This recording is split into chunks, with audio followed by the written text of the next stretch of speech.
بسم اللہ الرحمن الرحیم۔ حضرت علی رضی اللہ تعالیٰ عنہ سے پوچھا گیا کہ حضرت، اگر ایک آدمی ایک کوٹری میں بند ہو اور کھڑکی روشن دان اس میں کوئی نہ ہو اور کوٹری مقفل ہو، اس کوٹری کے باہر ایک اور کمرہ ہو اور اس کے ارد گرد ایک اور فصیل ہو اور یہ سب کچھ ایک قلعے میں بند ہو، تو اس آدمی کا رزق کس راستے سے آئے گا؟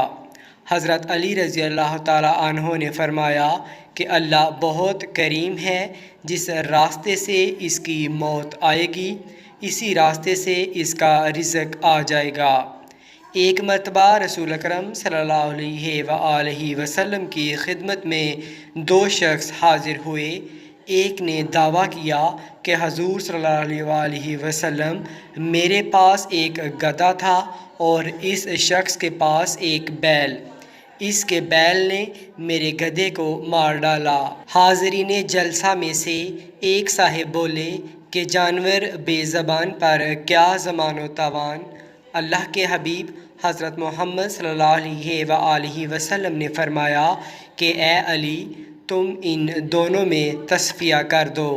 حضرت علی رضی اللہ تعالیٰ عنہ نے فریقین سے سوال کیا، یہ دونوں رسی میں بندھے تھے یا کھلے تھے، یا ایک بندھا تھا یا ایک کھلا تھا؟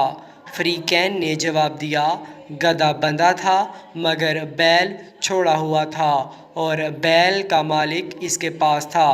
آپ رضی اللہ تعالیٰ عنہ نے حکم دیا، بیل والے پر ضمان ہے، گدھے کی قیمت اس کے مالک کے حوالے کر دے۔